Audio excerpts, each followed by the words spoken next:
O Senhor esteja convosco. Proclamação do Evangelho de Jesus Cristo segundo Marcos.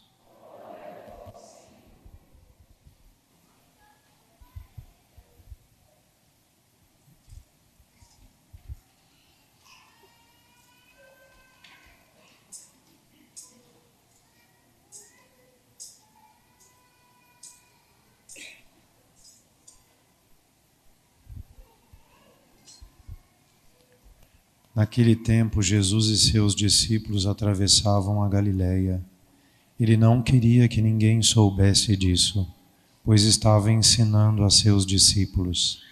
E dizia-lhes: O Filho do Homem vai ser entregue nas mãos dos homens, e eles o matarão. Mas 3 dias após sua morte ele ressuscitará.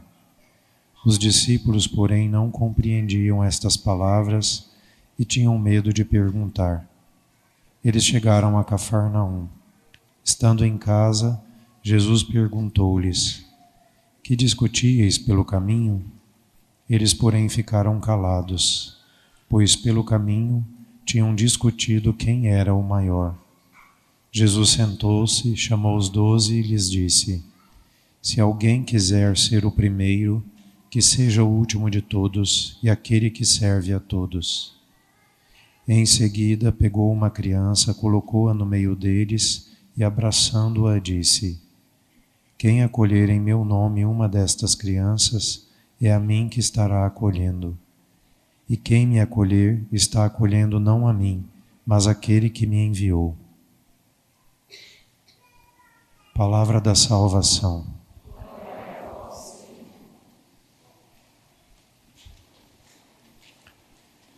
Meus irmãos, vocês estão vendo que a voz não está muito boa? Então, eu não sei se eu tenho que pedir desculpa ou vocês vão agradecer por causa disso, mas eu vou tentar abreviar um pouquinho a homilia, tá bom? Então, Jesus, que estava caminhando, como nós vimos na semana passada, naquela região chamada da Galileia. E nós vimos que Jesus, na semana passada nós já vimos isso, faz o primeiro anúncio da sua paixão aos seus apóstolos. E aí já experimenta da parte de Pedro aquela resposta contrastante que não quer que Jesus passe por aquilo. Pedro não faz assim porque é maldoso, não era malicioso. Era um homem que amava a Cristo, de um lado, mas de outro também enfrentava a dureza, o medo de pensar na paixão de Jesus. E agora de novo o texto diz que Jesus estava caminhando e procurou ficar sozinho porque estava ensinando os apóstolos, queria ensinar alguma coisa a eles. E de novo ele volta a falar da sua paixão. Nós já ouvimos o texto, então vocês já viram como é que a coisa aconteceu, o que os apóstolos estavam discutindo no caminho. E por isso é muito interessante ler esse texto a partir daquilo que nós ouvimos do texto da sabedoria. O texto da sabedoria indica este modo como os injustos tratavam o justo inocente. Os injustos queriam colocá-lo à prova, queriam agir contra ele, queriam submetê-lo à tortura, inclusive à morte, como se fosse assim, criando uma espécie de nuvem escura em torno dele, porque eles queriam colocá-lo à prova em última instância, porque eles pensavam, ele disse que alguém vai vir em seu socorro. Então, o quadro que Jesus vive é muito este do livro da sabedoria. Os apóstolos, que eram aquele grupo mais em torno de Jesus, a gente pode dizer os amigos mais próximos de Cristo, quando ouvem falar da sua paixão, então qual é a reação deles? Eles começam a discutir para ver quem era o maior. E é interessante a gente poder se perguntar por que discutiam, por que chegavam a este ponto. Certamente, de um lado, a gente tem que dizer, os apóstolos não eram maliciosos, como não era Pedro. Eles estavam seguindo Jesus já há algum tempo. E isto demonstrava que queriam bem a Cristo. Em certa medida, ainda que de uma maneira imperfeita, eles amavam o Senhor, queriam caminhar com Ele. Porém, nós ouvimos do texto que eles tinham medo de perguntar. Então, existiam experiências contrastantes dentro de si. O anúncio da paixão não era por nada fácil. Semana passada eu até brinquei, né? Se quando nós conhecêssemos pela primeira vez Jesus, Jesus tivesse dito para nós, olha, me segue, mas vai ter uma cruz enorme, entendeu? Certamente a gente reagiria não tão bem diante do anúncio de Cristo, né? Então, dentro dos apóstolos havia uma experiência dura, né? O medo, não só isso, mas ainda as imperfeições das próprias paixões, né? O desejo de serem grandes, o desejo de ocuparem o primeiro lugar. Depois, entre Tiago e João, que são os irmãos, eles vão até pedir, né? Faz que a gente sente um do lado direito, outro da esquerda do teu reino, né? Ou seja, também os apóstolos, apesar de estarem seguindo Jesus, ainda precisavam de fazer um longo caminho, né? Então, Cristo experimentava uma grande solidão, na verdade. Se a gente acompanha os textos bíblicos, a gente vai ver que, pouco a pouco, o que vai acontecendo é que aquela multidão da Galileia, ela vai raliando, né? Ela vai diminuindo em quantidade, vão sobrando poucas pessoas, ficam os apóstolos, e no fim, até os apóstolos vão embora. Fica Maria e algumas mulheres, e só João aos pés da cruz, né? Ou seja, é um caminho de, pouco a pouco, de uma solidão que se acentua, e uma espécie de nuvem de trevas que se vai criando em torno de Jesus, né? É uma experiência muito dura para Cristo, né? Porém, Cristo ama os seus apóstolos e quer ajudá-los a fazer este caminho, né? E, de novo, esta escuridão que tem fora de Jesus, nós podemos dizer, também está dentro dos apóstolos, né? E aí o texto da carta de Tiago de hoje nos ajuda muito a pensar. São Tiago faz uma espécie de pergunta retórica, né? Por que há tanta briga entre vós? É bom lembrar, ele estava aqui nesse momento brigando com os outros, e para ver quem era o maior, ele era um desses que estava discutindo, né? Então, ele havia entendido muito bem por que existe esse tipo de briga, né? Porque nós experimentamos dentro de nós uma guerra das nossas paixões, né? As nossas paixões interiores estão litigando entre si. E por isso, aquela guerra que nós temos dentro de nós, nós a fazemos acontecer também fora de nós, né? Por isso que, se nós quisermos corrigir o que está fora de nós, devemos começar corrigindo o que está dentro de nós. Não há possibilidade de mudar o mundo sem mudar primeiro a mim mesmo, né?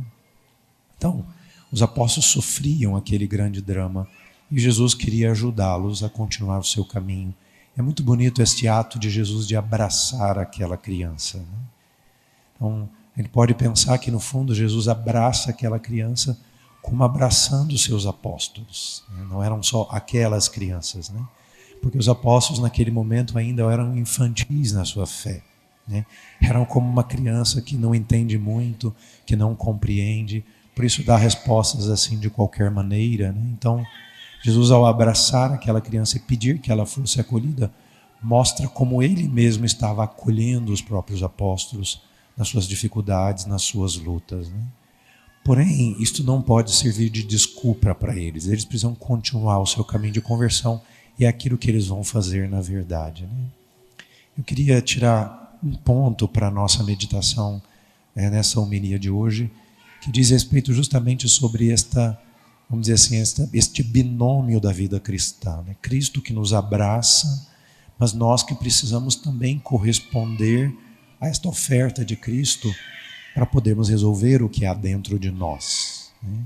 Então, o abraço de Cristo, nós podemos pensar em toda a graça que o Senhor nos oferece, particularmente por meio dos sacramentos e da oração, né? Não há possibilidade de resolver essa guerra interior que existe dentro de nós se nós não frequentarmos constantemente os sacramentos. Eu já disse isso em outras homilias, né? Que a mudança do nosso coração não é como um cabelo despenteado, né? A gente não consegue, assim, diante do espelho, como a gente faz com o cabelo, pegar um pente e arrumar, né? A gente precisa, na verdade, de um trabalho de acolhida da graça de Deus. Como Cristo que abraça essa criança, nós precisamos nos deixar alcançar pela graça de Deus. O Senhor precisa tocar o nosso coração. E é muito interessante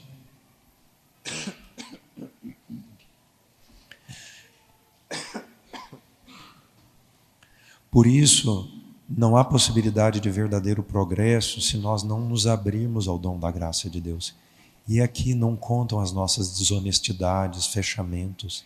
A gente quer, às vezes, dar um jeitinho. A gente até pode mentir para as pessoas, mas para Deus a gente não mente.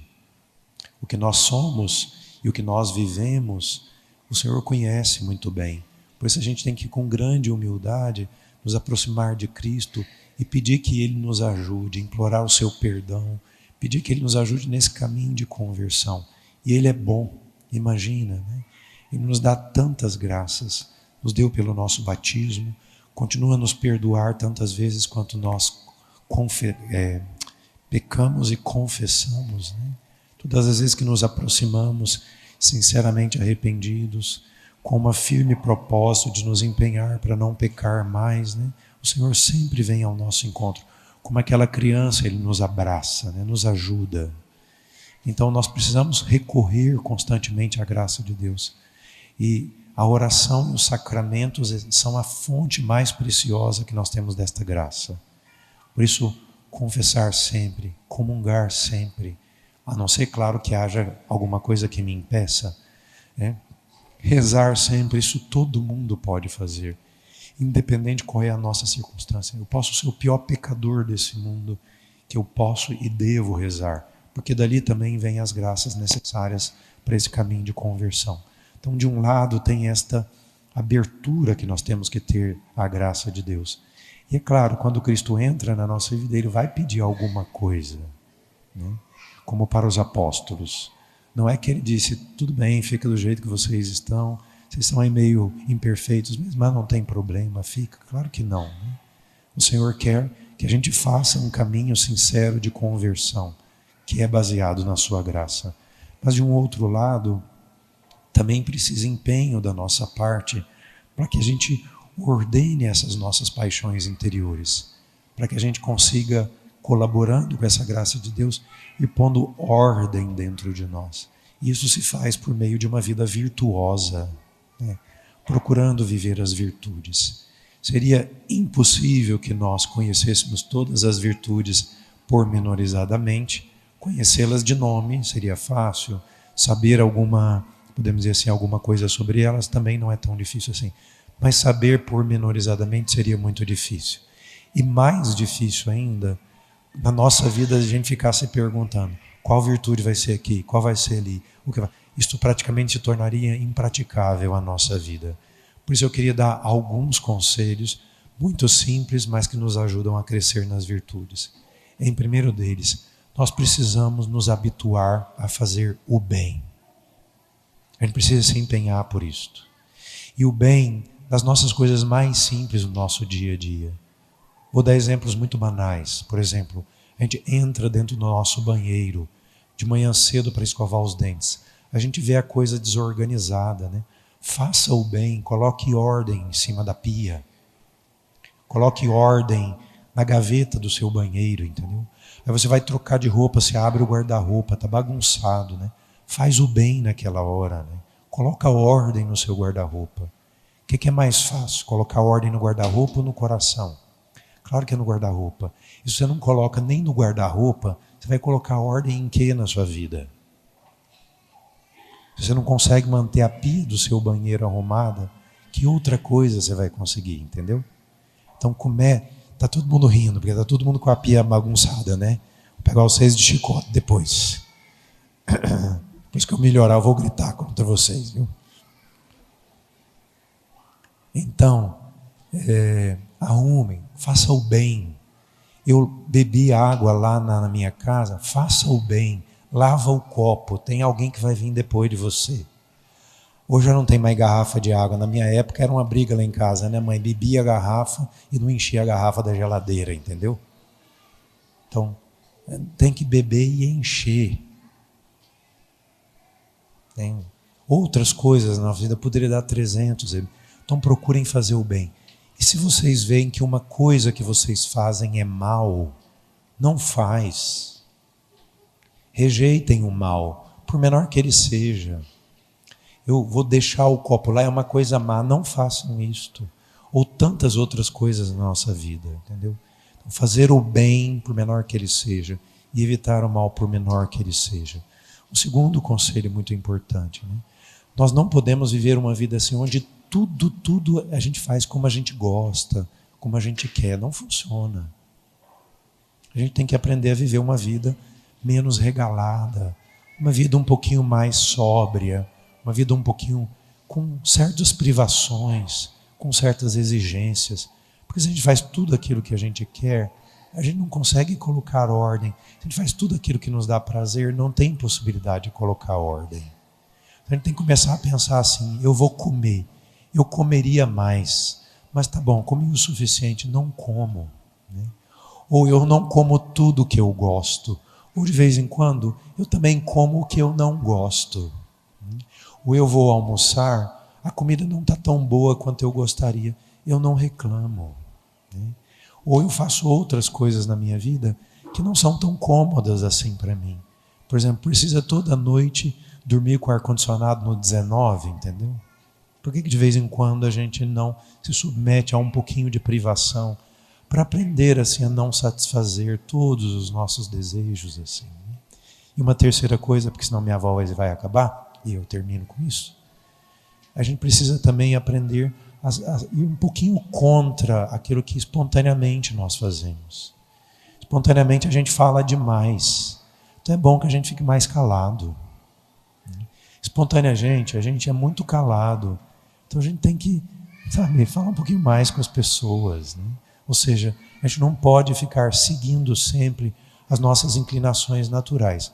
Algumas coisas das nossas inclinações naturais são boas, mas outras produzem desordem. Por exemplo, uma pessoa colérica é muito irascível. Se ela for deixar assim livre a sua irascibilidade, ela não vai conseguir nunca ter ordem interior nas suas paixões. Então, uma pessoa muito irascível precisa ser uma pessoa mais contida, pensar mais antes de falar, não reagir sempre diante das pessoas, né? Para ir dando alguns exemplos, né? Então tem 3 conselhos, de um lado e 3 do outro, né? Então do lado do abraço de Cristo, comungar sempre, confessar sempre e rezar sempre. E do nosso lado, no nosso empenho, fazer o bem por menor que seja e evitar o mal por menor que seja.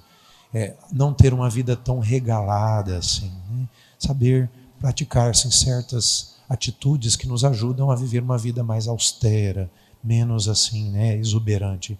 E terceiro, saber controlar um pouquinho das nossas inclinações naturais. Se a gente recorre à graça de Deus e coopera com ela, pouco a pouco a gente entra nesse caminho com Cristo.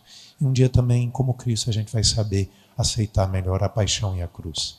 Louvado seja nosso Senhor Jesus Cristo.